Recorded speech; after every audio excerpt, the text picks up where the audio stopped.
we have Bryan Ball here.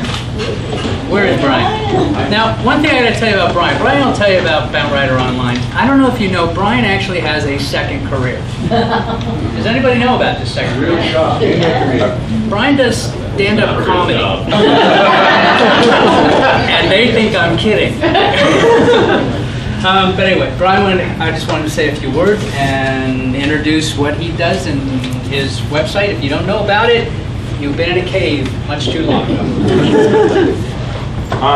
First of all, I used to put on these rallies in New York, and I know how difficult it is. So give Rob and Alicia and Travis.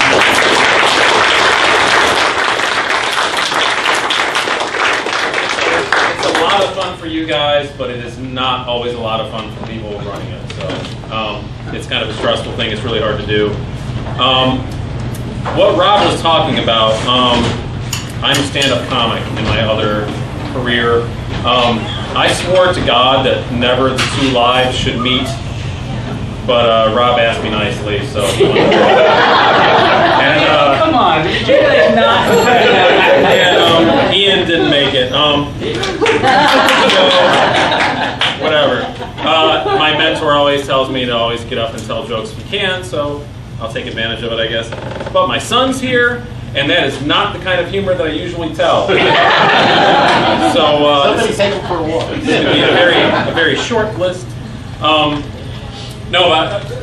Running Bent Rider is still my primary passion, and it's really good to see a lot of you guys out here. John and Kathy, I haven't seen you guys in an eon, it seems, so it's really good to see you guys. And Mary, it's always nice to see you. I always know I'm in the right place if Mary's there. No look for her car. It's really good to see you guys. And Travis and I have been working together a lot more lately on the Bentcast. If you guys haven't downloaded episode 2, make sure you do. It's on iTunes as of yesterday. Mike, you were asking about Ian. He's going to be on our Bentcast live taping tomorrow. So when you guys get back, we're still not 100% sure on what time we're going to do that. But when you guys get back from your ride, look up Travis, the guy behind the camera, looking very stern, or me, and we'll try to give you an idea of when that's going to be. We're going to have him and Tom again, and we're just going to sit down and try to do a live thing. We're going to encourage your questions live, so I'm not going to take a lot of Bent Rider type questions tonight because I just want to save those for tomorrow, so we can get them for the podcast. We're pretty excited about the Bentcast. It's good to have somebody help me out with it.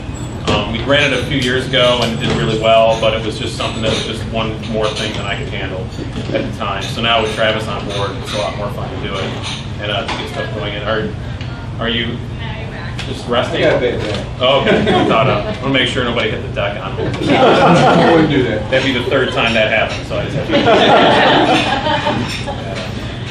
Yeah, I tried to make this rally last year. My life was a little complicated last year, so I didn't make it. But then this year, I thought I was going to cancel again. Last week, I was a little sick. I had the flu, third time in 3 years I had the flu.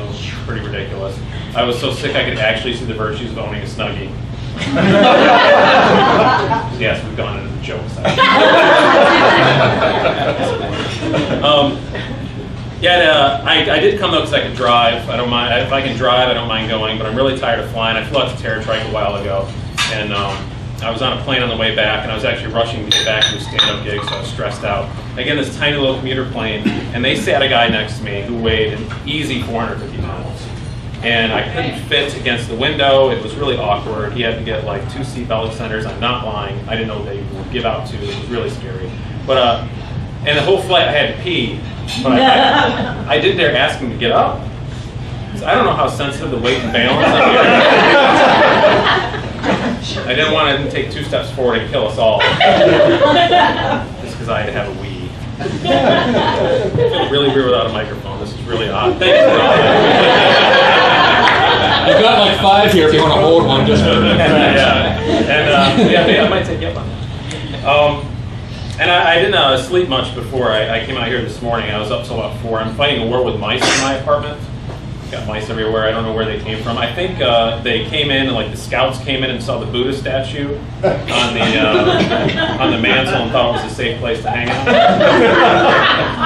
They're right though. I won't kill them. I use the no-kill little trap things. They run. It's like a little teeter-totter. It's amazing. But now I live my life by that trap. I just like lay awake at night waiting to hear the rattle of that little plastic trap, and I go out there and check it. But now they're screwing me. I think they're like out there just banging their tail against it, so it makes a noise. And they say like, hey, watch, if I bang my tail against this bleary-eyed naked guy will come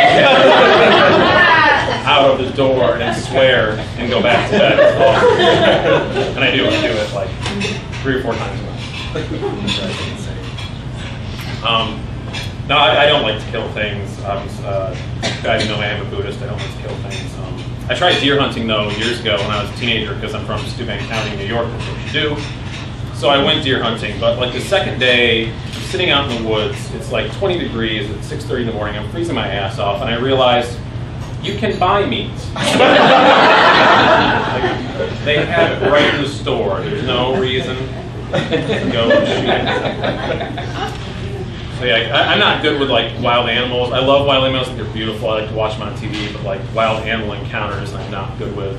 I was riding my road bike years ago, and I had my head down, and I came over a little crest, like a little hill in the road, and I looked up. This is the first audience I like actually gets that when I put my head down. Okay, so I'm going over this little crest in the road, and I look up, and there's a bear in the road.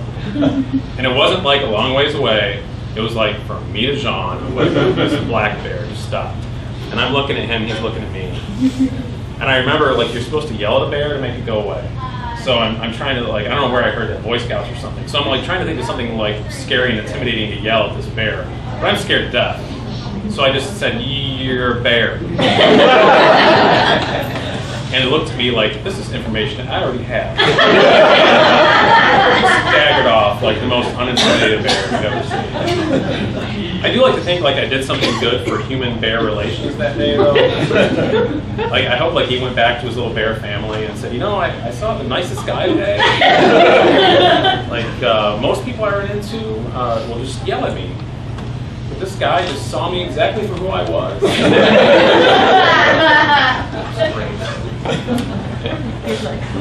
A lot of you guys know I moved around a lot. I used to live in Germany for a while. I really like to live in Germany. That's why my son still has an accent. Which he won't admit, but he does. I like living over there. But what I noticed living over there was like it was really easy to spot the ugly American. I'm a pretty patriotic guy, but like we are kind of the jerks when we travel around the world. And I just think it's like we have more money than everybody else, we have more oil than everybody else, we have more guns than everybody else. We will not hesitate to rub it in your face. And I think like the ultimate personification of that is the potato gun. Have you ever had a potato gun when they were a kid? Well, now I have to explain it. It's like a PVC thing, you put a potato in and you shoot like hairspray and it'll shoot a potato like 100 yards. Half the world is starving to death. And we're just shooting food off into the sky. Not even looking where it lands. Like a family of 4 in Africa could live in that potato for a week and a half. And I'm using it to like break my neighbor's window. At least Parker thinks it's fun. I was watching PBS last night when I couldn't sleep because of the mice. And I saw a thing that British nuclear submarines actually have in the safe in a British nuclear armed submarine. There is a handwritten letter from the Prime Minister. It's called the Final Instructions. It's like if the world comes to an end and you surface and Great Britain has been destroyed, you open this letter and it tells you what to do, like whether to retaliate. I'm sure it's supposed to be really serious, but I just think like if I wrote that letter, I could not pass up an opportunity to make one last joke like from the grave. I think I just read like everybody switch hats. My whole family's and or something really cryptic like it's all Ted Danson's fault. Maybe I shouldn't switch back and forth between PBS and Cheers reruns. Well, that's all I'm going to do. Thanks a lot, guys.